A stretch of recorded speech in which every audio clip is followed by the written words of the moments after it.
others. So I just kind of got on with my childhood. I wasn't in a particularly like abusive kind of scenario. Mine was more the emotional side of it.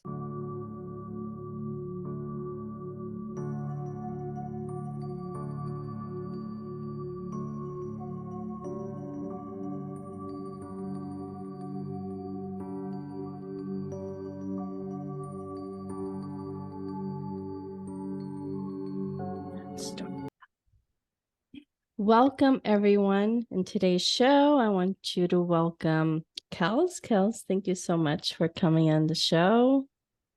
Thank you for having me. I'm really excited to be here. Absolutely. And I'm excited to talk about today's topic, which is we're going to be talking about childhood trauma and the challenges that we have with anxiety and depression and ways that we can overcome it. So, Kelz, to start off, I kind of want you to take us back to early childhood. What was your childhood like? Well, it's interesting. It's not upon a reflection that you don't realize how different it is to others. So I just kind of got on with my childhood. I wasn't in a particularly like abusive kind of scenario. Mine was more the emotional side of it. So I learned at a very young age to kind of hide my feelings or to self-protect myself because I didn't like when there were angry outbursts from particularly my mother. Things like that. So I became quite a quiet child, like really introspective. I wouldn't, I would agree to everything. I think you would, the term these days is people pleaser. Just always doing whatever anybody wanted, whether you wanted to or not, just to keep the peace. And I just remember lots of different scenarios where my mother was just always really busy. Like she would just be cleaning, cooking, doing odd jobs, even like childcare, but she was never present with me. Like I'd never call a time where we would just sit on the couch and have a conversation, or she would hug me, or even the I love yous that are, so commonplace in what we call a normal traditional family situation. So I didn't know any of those things weren't normal. So I think that the biggest thing for me as a kid was just not really understanding how I was interacting with others.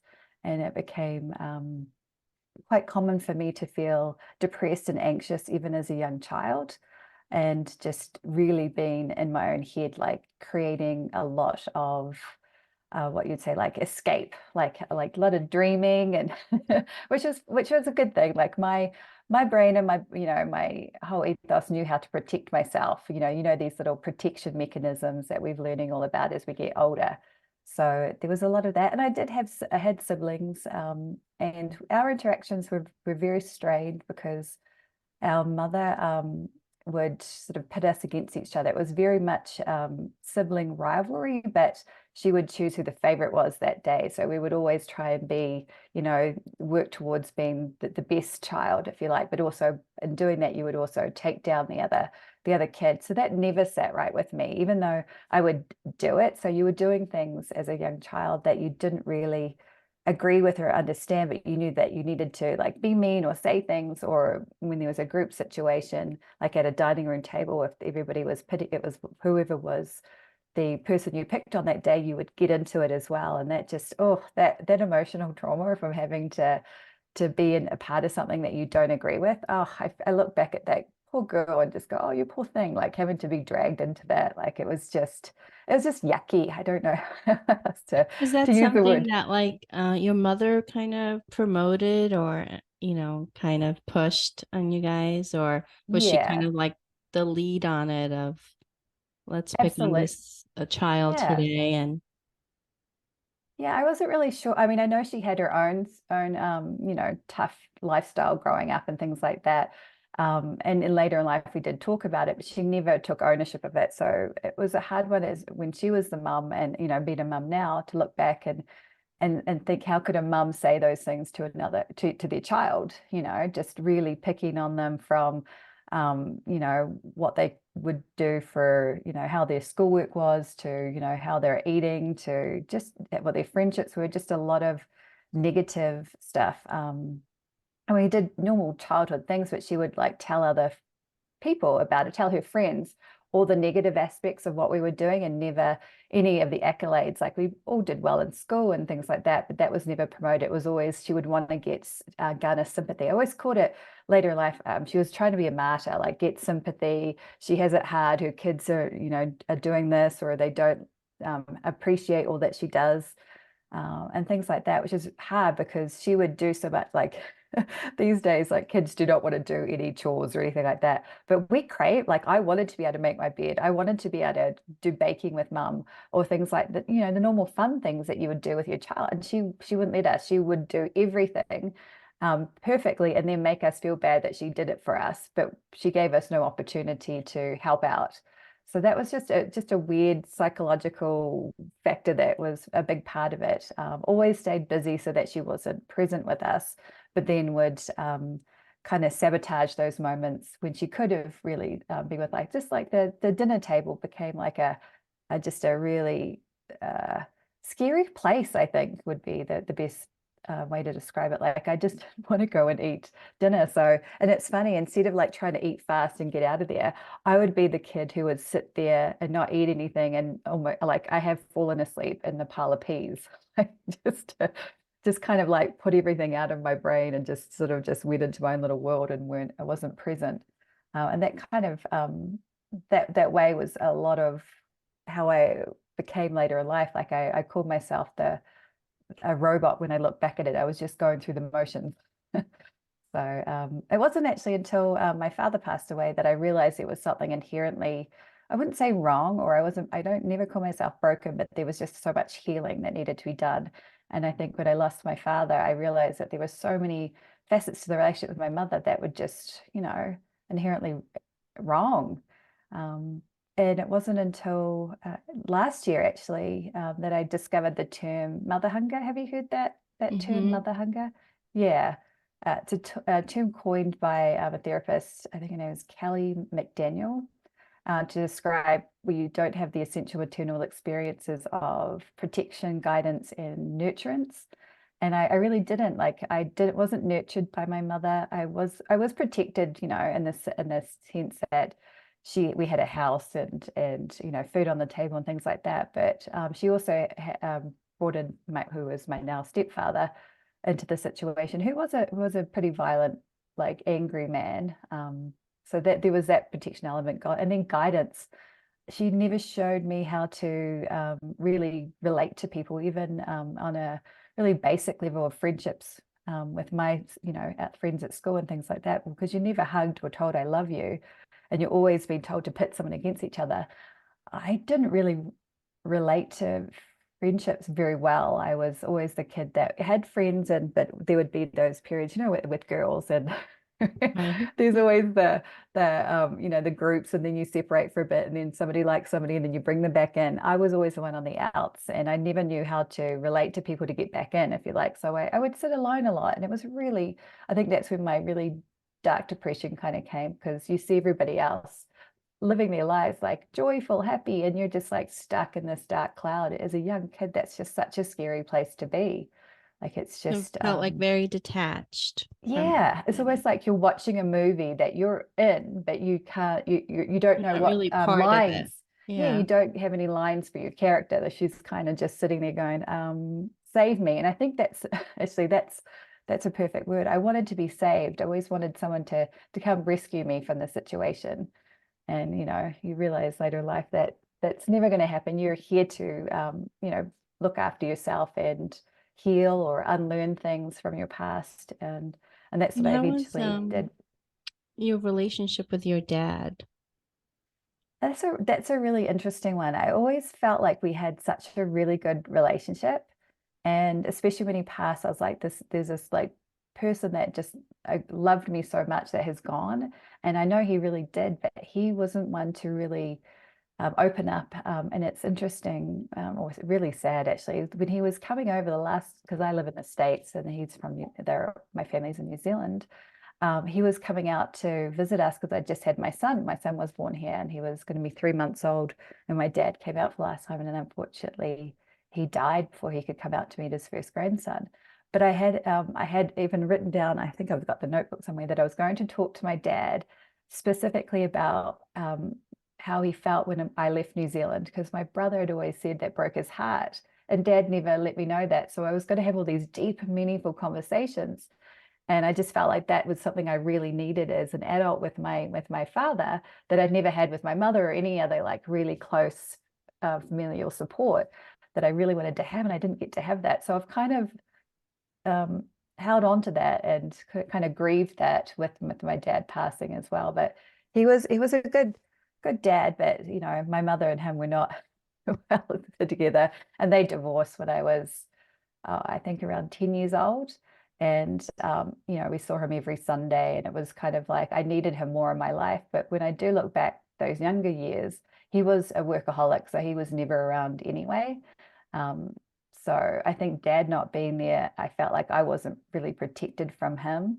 He had the guidance. I know the mother hunger thing is for mothers, but he had more of the things that I needed than my mother had. And he genuinely loved me. Like even as a 35-year-old, when he just the year before he passed, I would sit on his knee, would hug and have a chat, and it wasn't weird. Like, he was just a sweet man that way. Like, and he loved his grandkids. Like I knew that. Where I just never really that missing connection with my mum. She just didn't know how to be relatable. And I feel like that essence is brought on to me, but I really knew that there was something inherently wrong, and I really wanted to change that. Whereas it breaks my heart still that my mother never wants to change or never wanted to change. I haven't actually spoken with her for almost 2 years, so I don't know what her scenario is now. Maybe she is working on things. I don't know, and I'm not here to annihilate my mother or anything. It's just when you're taught a certain way as a child, the repercussions are monumentous. And I would hope that she would, want to do some self-reflection and want to heal the own parts of herself that are hurting, or unlearn the traits that she perhaps learned from her own mother. So that's kind of the journey that I'm on. I call it my epic adventures, and it was ignited by my father. But then there's a lot of other things, like having my own kids, that really made me want to be a different person for them and not have them experience those traumas as a kid. Which, I mean, I have so many memories, little snippets that you're like, gosh, you remember that? Like that's so sad, and you just want to hug the little girl that sat alone in her front garden eating plants because nobody was going to watch her BMX race. Yeah. Like just Well, do you sad have little like things. is there like a specific experience from that childhood that really you feel really traumatized you and shaped, the years in your adulthood to who you are now? Was that like a turning point, like an event that really marked and stayed with you? I mean, there's plenty of ones when I was really young, but I think when I was becoming an adult, the biggest one for me, that I knew there was something really like inherently wrong with my mother and my response to it. I think I just about actually I was an adult. I turned 18. I was living at home, but actually I'd come back home. I had lived out of home for a little while, and I was moving away from home a couple of hours away up to the big city with my boyfriend.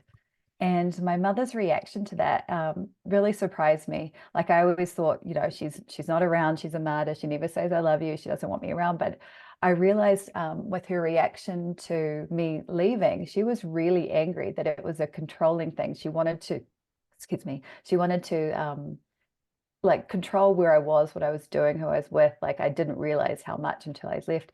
She got really angry. I believe she'd been drinking. I don't know that she was an alcoholic or anything like that, but she definitely was not good on the alcohol.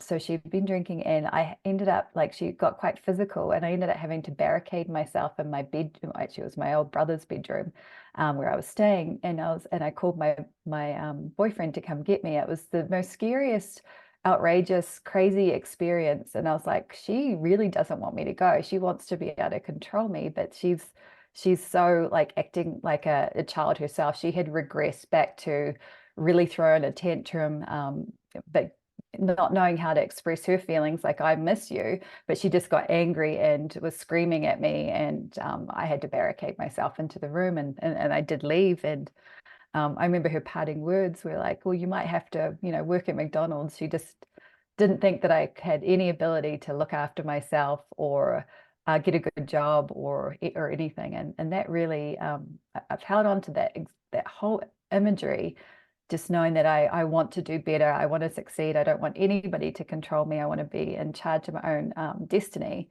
But I felt a huge sense of sorrow for her. So I'm glad that I don't I'm not angry at her. It's just I needed to get away from her. And that's been my experience, and why I'm living in a foreign country, because I just needed to get away Yeah. from her. Yeah. And it was that the only time that you remember her being physical, or have you witnessed her being physical with your other siblings? Yeah, she and my sister, who's quite a bit, she's my not stepsister, my half sister, with the stepdad. They've been together a long time. But she and her physical, I mean, they would call each other the B word and things like that.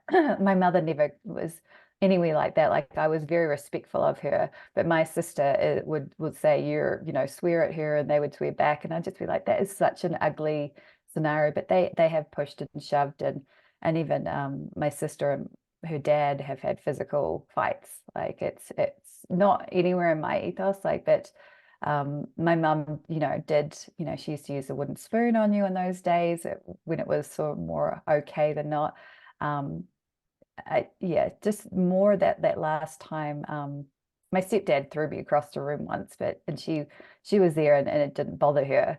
But she was never really that physical with me, just my younger sister, because I think her igniting that in her, I was too. I was always trying to fix everything. I was always trying to, if my brother and my mum were out, I would try and fix the situation. If my mother and sister were on the outs, I would try and fix the situation.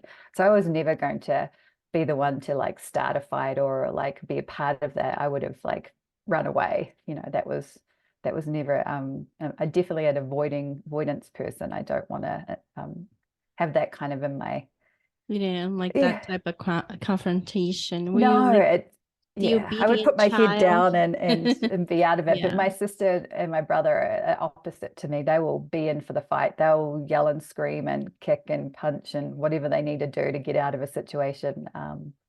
And I didn't always witness it. I've heard of my brother and I were so pitted against each other. We didn't really form a relationship until a couple of years ago when I stopped having a relationship with my mother, and he had the previous year. And we learned a lot of things about what was actually the reality back then, or his version versus my mother's.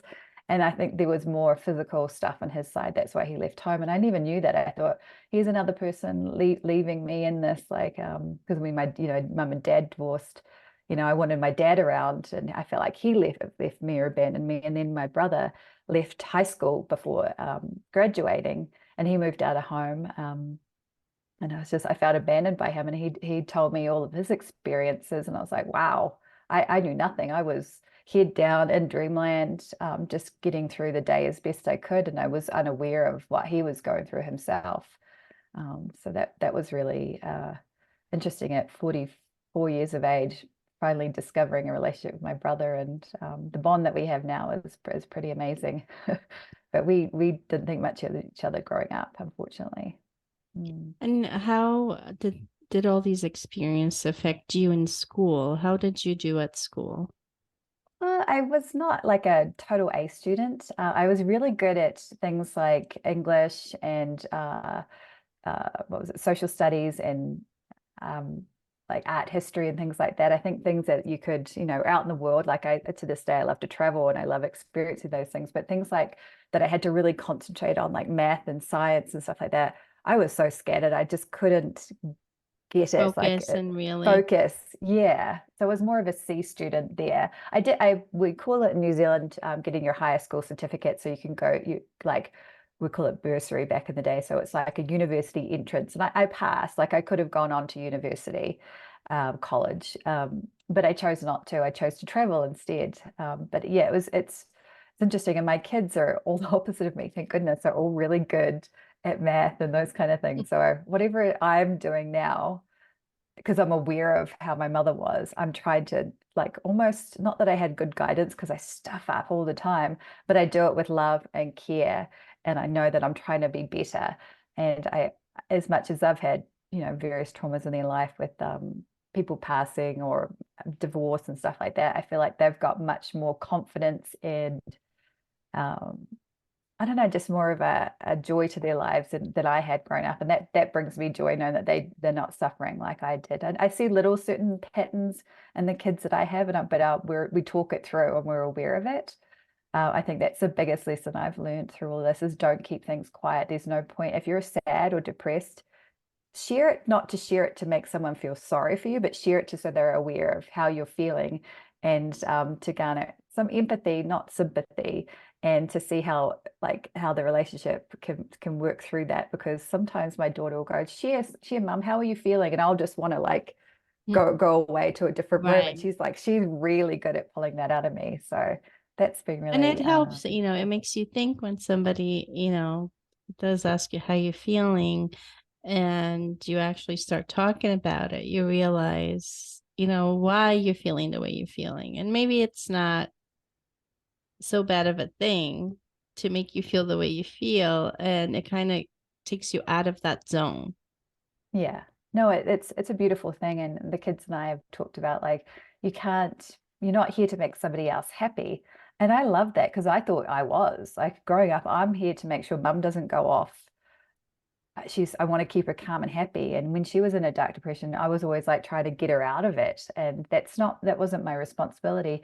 And if I'm feeling anxious or depressed, I'll talk to the kids about it. I'll post on Facebook. Like I've talked to the kids about the social anxiety I have. And my eldest, she read the post and she's a teenager. She was kind of funny about it, but I could see with her that she was taking it in and like, oh, that's why mum's like that sometimes. It was really good to be able to share about those experiences and destigmatize them for them because they don't have that. My son may have a little bit of it, but we've talked about it at age 10. He's aware that he likes when his sisters will go over to a group. He doesn't like to go over to a group by himself. So he's aware of that.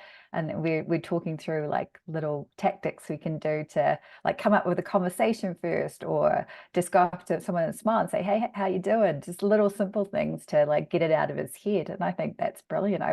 I would have loved that as a child. And I think when you look back to how you reacted to things like we don't always remember every little part of the day. And I'm sure my mother like instilled some love in me. She wasn't a complete like ogre or anything, but just the basic elements were missing.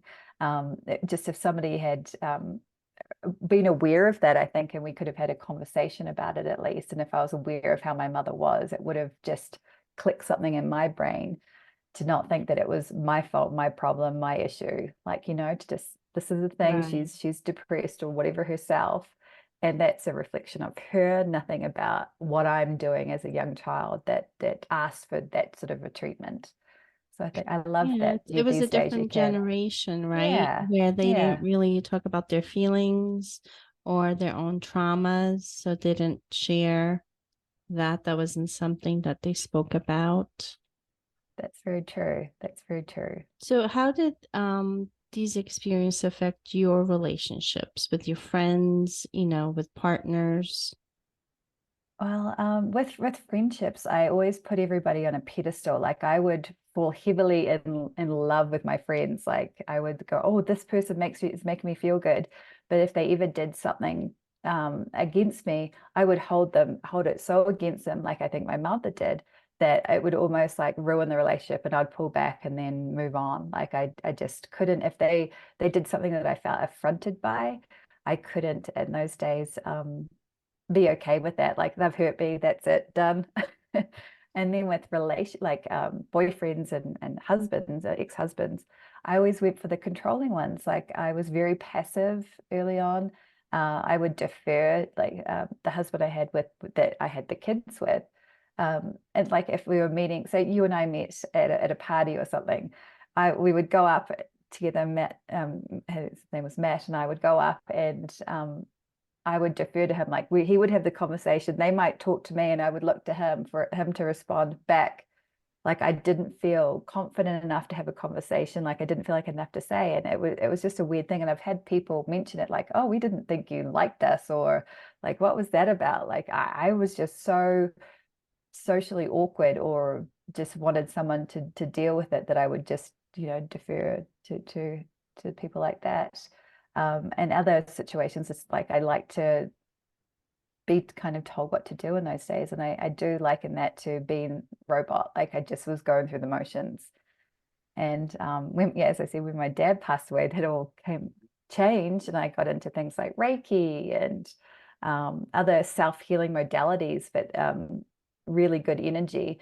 And the offset of that is I got divorced.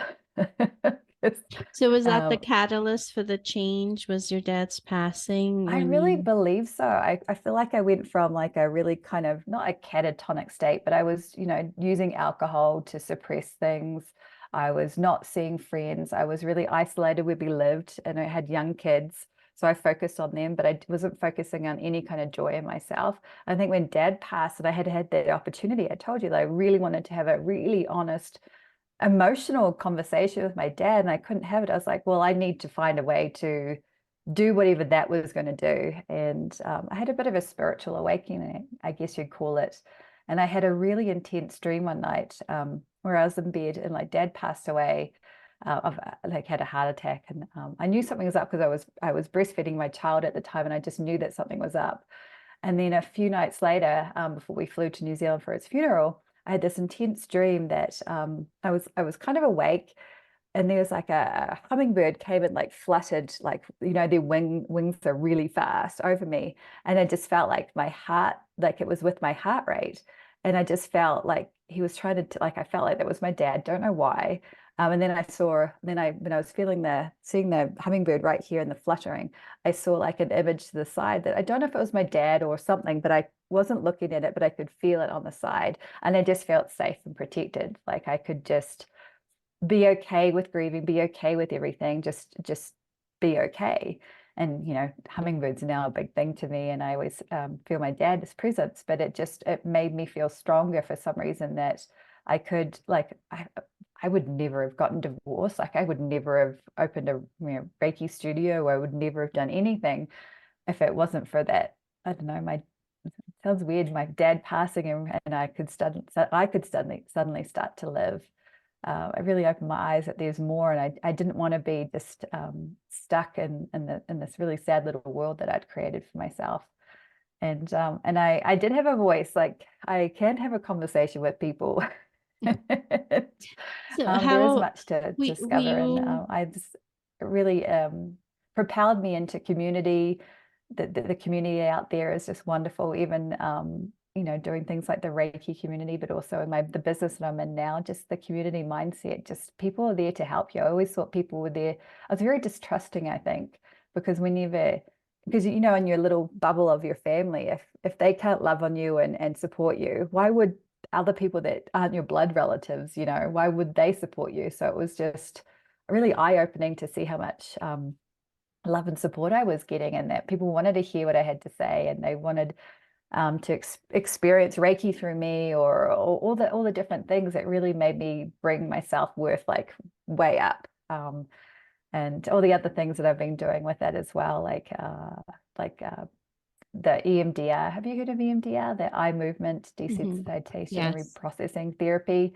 That's been really good for specific events that you were talking about. Somatic exercise, so you kind of want to cry sometimes, which is good release. I'm doing Did so you many. seek these things like Reiki and MDR um to help you with your anxiety and depression? Was Yes. that something you were looking for? Like how bad was your anxiety and depression at that time? Uh, it's been sporadic at the time. I was just in a dark hole. Like I was so well through all the phases, just feeling dark, anxious about everything, like every little thing, like even paying a bill could be stressful, like just having to like come on to it. Oh my gosh, I've got a Zoom call, like just freaking out, like is everything going to work, like all this kind of thing. The Reiki though did come to me. It was kind of like forced on me, like it just kept coming to me. I think somebody told me about it, I heard about it, and then I got invited to something. I didn't know that I needed Reiki. Like Reiki was coming to me whether or not I was aware of it or really wanted it. But everything else, I've just been on, as I said, my journey, my epic adventures to just unlearn all this stuff. I want to live a joyful life. I want to I want to love and hug on my kids, even though they're preteens now. They're like, ugh. I'm like, nope. The science says that we need so many hugs a day. So they're used to me hugging on them now. But I want to have just such a different experience, and not like forget what I learned, like forget, everything from my past, because it's made me who I am. And I'm here now to, much like yourself, like be there for people going through that stuff and not make it all that they are. It's a piece of them, it's a part of them, but we're bigger than that. We're so much better than those sad parts of ourselves, those parts that I just really just want to go back in time and give hugs to, give all the hugs that weren't given, tell you all the I love yous that weren't there. And I think that's made me the best version of myself now, because I'm aware of that. I think once you're aware of something, you can't unaware yourself. And I think that's what's missing for people going through the motions. They don't know that there's anything different or particularly wrong. They're just in it, and I've been in it, out of it, back in it again, out of it, but I'm more out of it now than ever before in my entire life. So that's exciting. That's a good place That to is be. amazing. Now, when you were like in, let's say, in a function where there were lots of people, did you have like a fear being around a lot of people engaging? Were you more comfortable when you were just with one friend or two, or was it always kind of a struggle? It was always kind of a struggle. I think definitely with big group situations, I would never feel it's still hard, because I believe I really do have social anxiety. It's almost like I get frozen. I don't know what to say. And I always feel like I have to speak first, which is a really strange thing, to preempt anything going wrong. But I just get really, I either hyper focus on one person, or I just stay in the background and just kind of watch.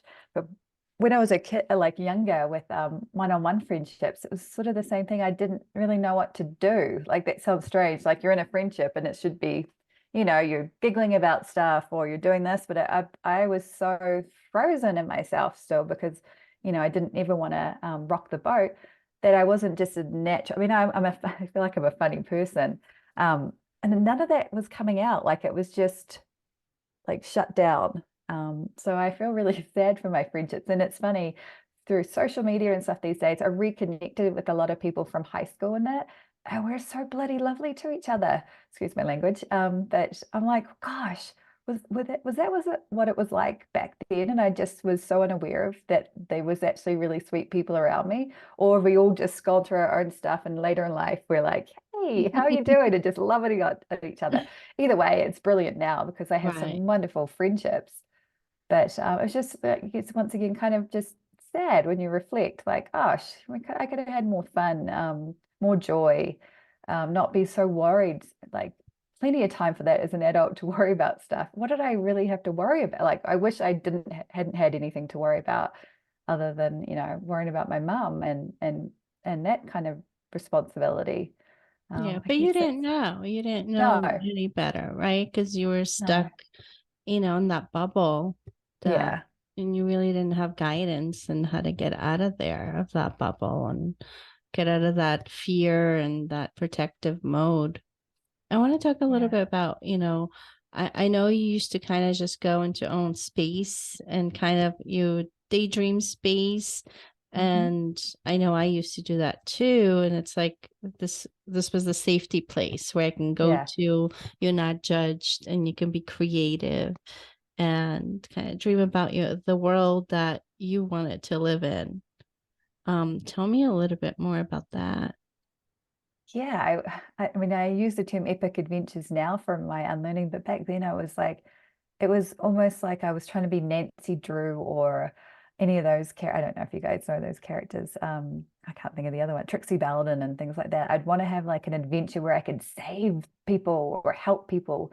So I'd go outside, like I had like a little bag, and I would like have a little notebook, and I'd write things down. I was very much into writing my own like little stories. There was like a kind of book back in the day because choose your own adventure or pick a path. I don't know if you heard of those. They have lots of different options of the outcome. I would kind of do my own version, but I would be outside looking for like rocks and cool stones or gems or anything outside, and just create a little adventure.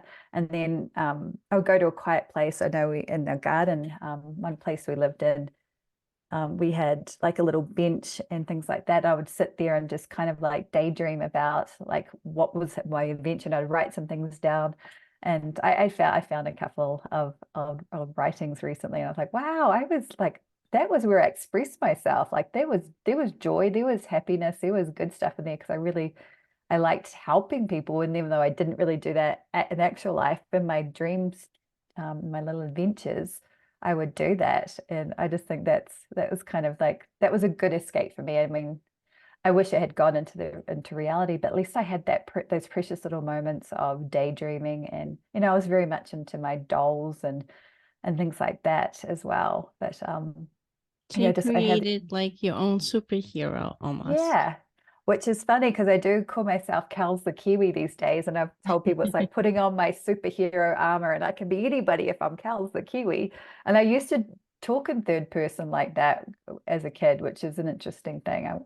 I wonder what that was more probably like that, like trying to be somebody else as myself, but just that was the confidence side of it. So because I do remember talking in third person and people noticing that sometimes, which is interesting. Do Yeah. you feel that in some way it was like a guidance, like either your higher self or your guides kind of helping you um either escape the reality or kind of help you create a new reality for yourself? I really believe so. I've always had like a little bits of spirituality through my youth. Like I was very much into my horoscope and things like that. And then I learned about angels. I don't remember when, but I always felt like they were there protecting me. So perhaps, yeah, like calling myself Kalzaki or whatever I did, just Kelly. It was Kelly back then. Kelly does this, Kelly does that was sort of a guidance because it was freeing in a way. But I always found a sense of being protected, not in this earth realm, but spiritually. And I've had readings and stuff where they've said Archangel Michael is protecting me and things like that. So I really firmly believe that. And I did have a sibling who passed away when he was just two that I had a really memorable night with him. I was 10 years older, and the night before he died, because he'd slam my door and giggle and run away, and get out of my room, like, ah.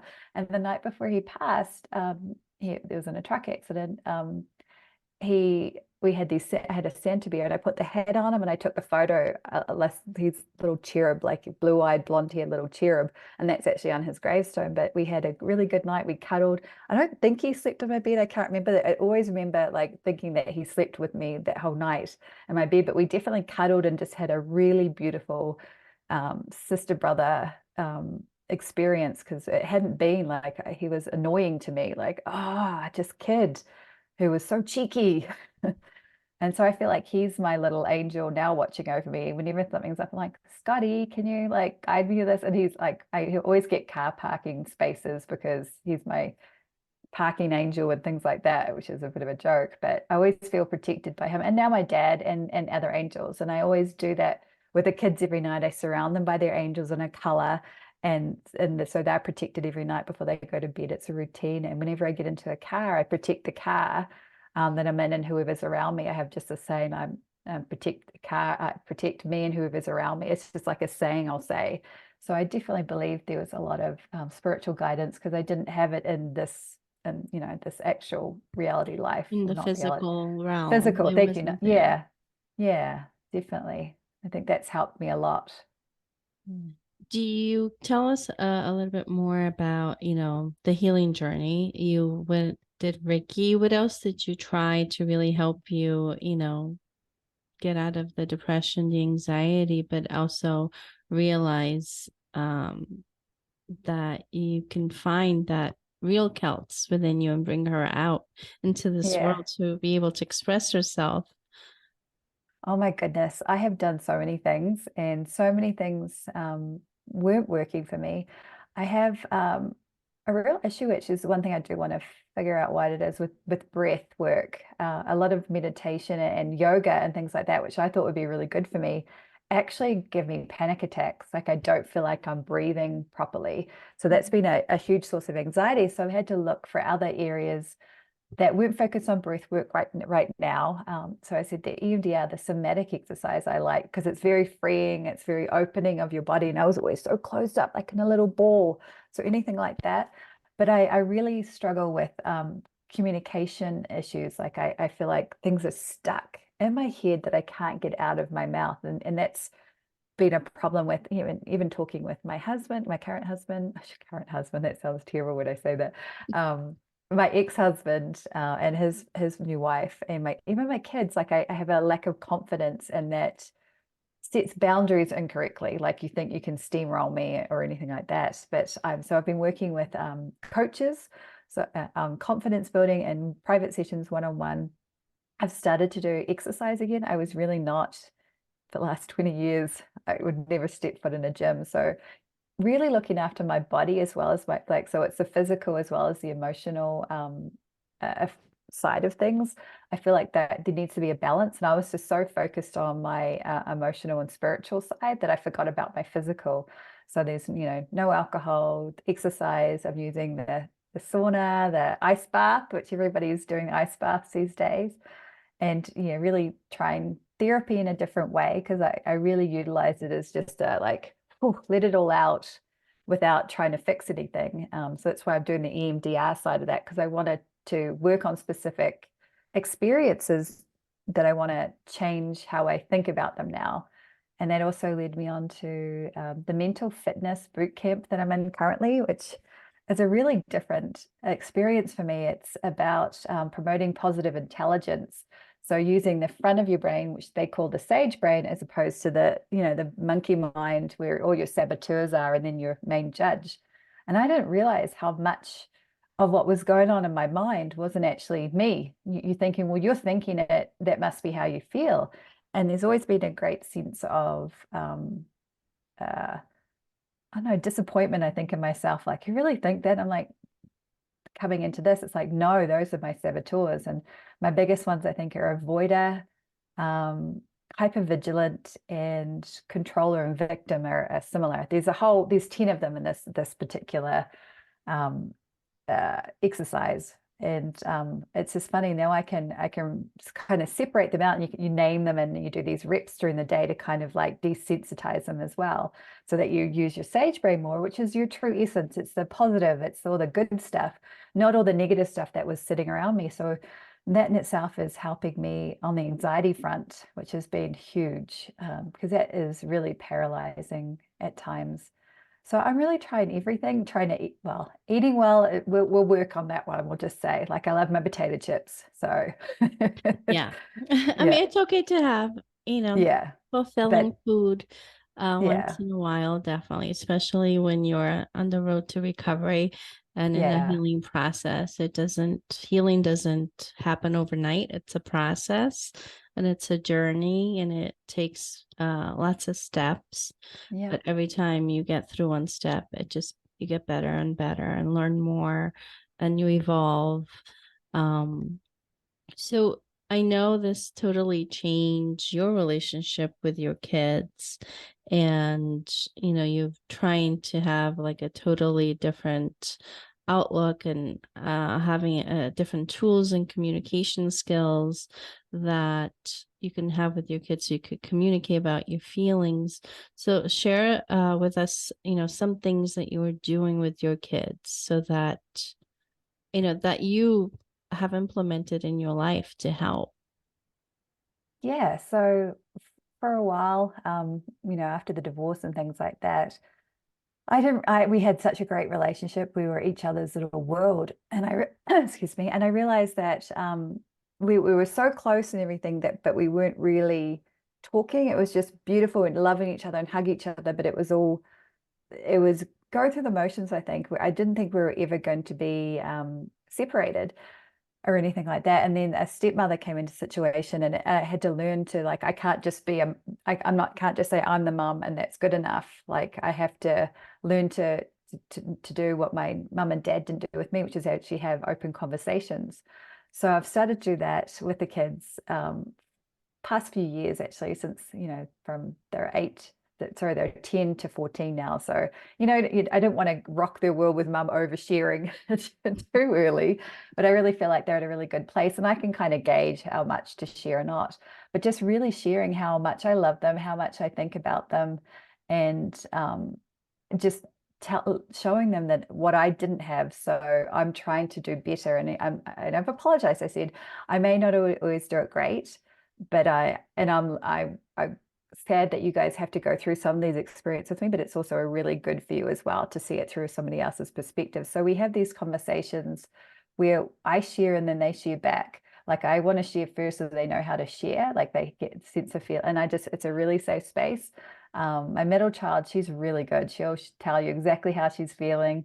And I think that's just beautiful, but it's become a safe space. Like they can share about their friendships and, oh, mum, please don't say anything about this. I'm like, you're a safe space. But I do preempt it with, like, if there's somebody that's unsafe, I will have to do something. But they feel like they can share what's going on in their heads about things, which I think is such a great release for a child, that they don't have to stay in their little world. They can express themselves. And I love, because I must have been on one, as my kids would say, like, go over too much, and my eldest did say, Mom, I'm not here to make you happy. If I, because I'd say, well, I really need you to, like, at least wave to me when you see me, and I'm like, gosh, Mom, you're so needy. I'm like, well, I'm just trying to let you know how, what my needs are. She's like, yes, Mom. And I was like, oh, yes, good point. You're saying I'm not here to make you happy. And that made me realize that I was going too much into what my feelings were and not respecting how they're feeling back. So it's been such a good role,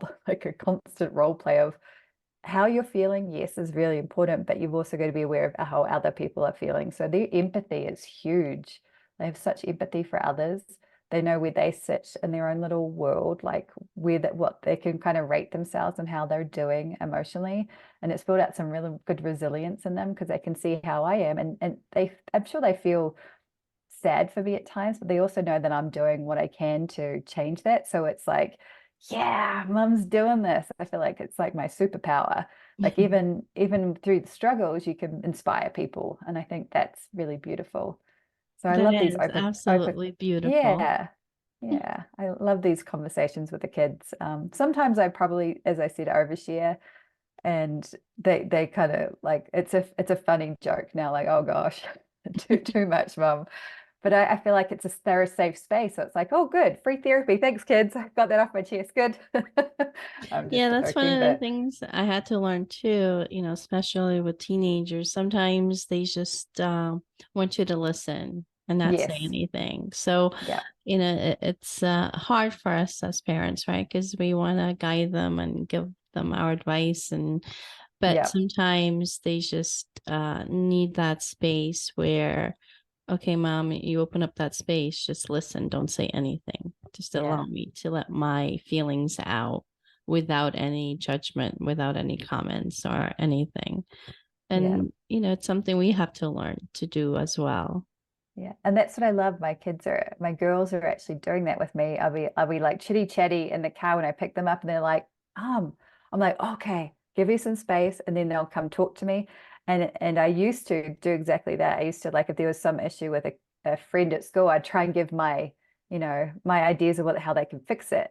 And they don't want that. So I'm learning definitely through them to just when to stay mum and when to give them advice, because I'll actually ask them, like, are you wanting any advice? Because I don't want to not give advice if this is the one time that they want my advice. So it's a learning thing, but it's beautiful because we're both of us, or whoever I'm with at the time, are trying to navigate it together, of like how much they want to share, how much they don't, like, and me like trying to help too much, pull it back.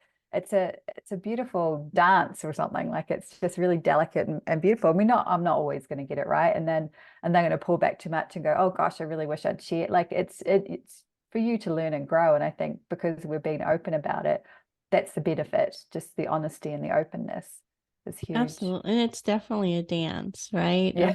Of learning. Um, the one question I wanted to ask you was, how do you deal with those days where you just need your space. We all have our ups and downs. And when you're down and your kids are there and they want your attention and you just like need that space to be able to deal with the emotion, how do you deal with that with your kids? Well, that's a funny one. We try to navigate that right now actually, because I do just walk away and come up to my office here. I find that they would come along like and like gravitate here, and that's beautiful. And so, most of the time I would have had a few minutes by myself and it would be enough. But and then my middle child, she's so on to me. She's like, can you at least tell us what's going on? So I used to keep it to myself and just go off somewhere. But she would notice it. She's very much like me, very hyper vigilant or hyper aware or whatever you want to say. So now I'm learning to say, hey guys, I just need five. Nothing, you like make sure that they know they've got nothing wrong. I'm just in my head about something unrelated. Oh, I just need a few moments to just chill and to get it out of my system. And I'll shut the door on. It's got a sliding barn door thing. And so they know when that's closed that mum just needs her moment. But I'm getting better at letting them know ahead of time rather than just like taking off and like in their minds are probably like, what is mum upset that I did something? And I do not want them to be thinking it's anything to do with them.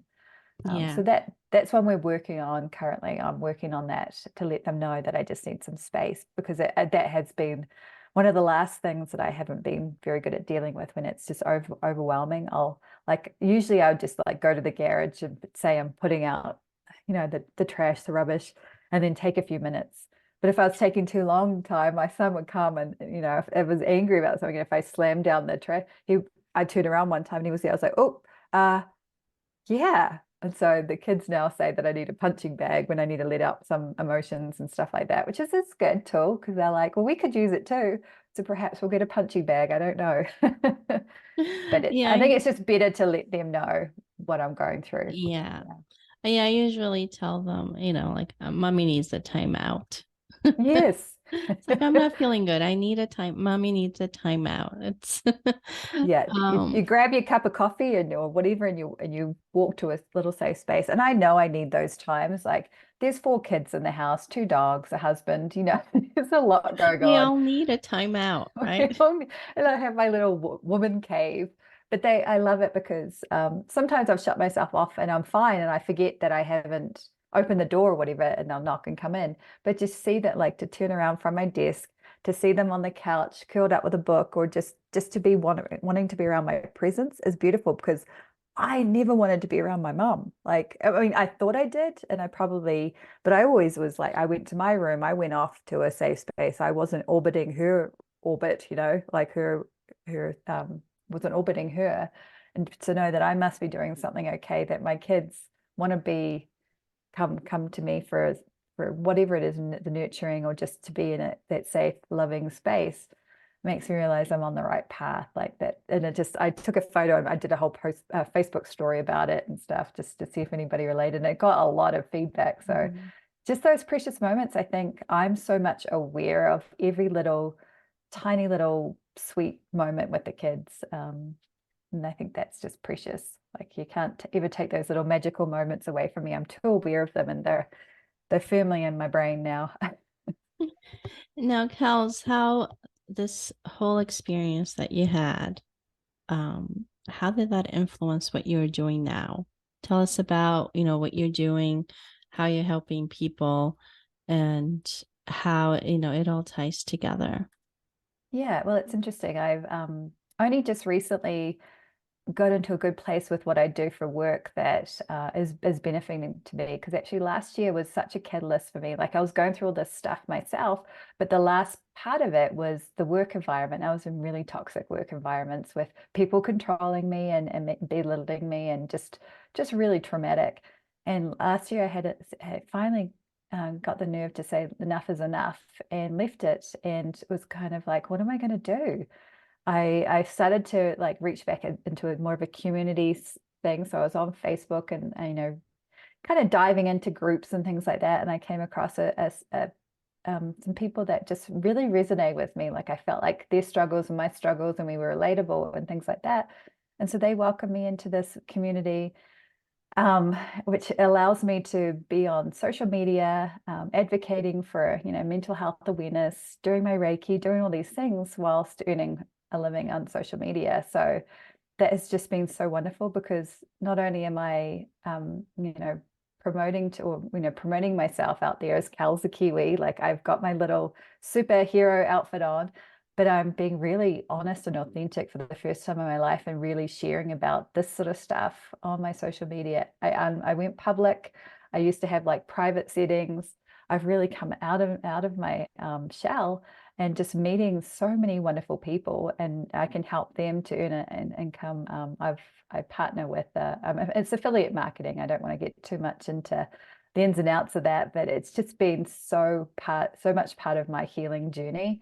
I can't even explain how important these people are to me. These Aussies, Kiwis, Americans, all around the world people. Not just women, there's some men in there that are just amazing. And I think I was more geared up to just having women empowerment, but there's empowerment in anybody who wants to be kind and helpful and just generous of spirit with people. So I don't want to just put it in a box that I only work with women. But it really has allowed me to create a beautiful life for myself and my family, where I'm able to be present with the kids and choose my own time, but also do what I wanted to do, which it started off as a child when I was doing my little adventures and writing stories, helping people. I can actually help people in real life now with what I do, and just the feedback and the conversations have been amazing, and just the connections like with you here today to be able to do this, it's been so inspiring. And for me to say that I'm inspiring others is, I would never have said that even a year ago. Who am I going to inspire? Like, it was so negative still on that mindset, but that shifted. I know that just talking about things and connecting with people is so important. And what do they say? Love is the most important thing, and it really is. And connections and things like that, sense of community, sense of self, all of that is packaged up together. So I just love that I get to do that every single day, and it's mostly just sharing stuff and connecting with people. And I think that's just Amazing. heavenly. It's Yeah, amazing. it's amazing. Yeah. So, Kels, where can people find you or reach out to you? Yes, well, I think you've heard my Kelz the Kiwi plenty of times now on social media. I have a kind of like, I'm trying to merge, you can't really merge your Instagrams, but I have one called Kelz the Kiwi. So if you search up at Kelz the Kiwi, that's kind of always been my personal page.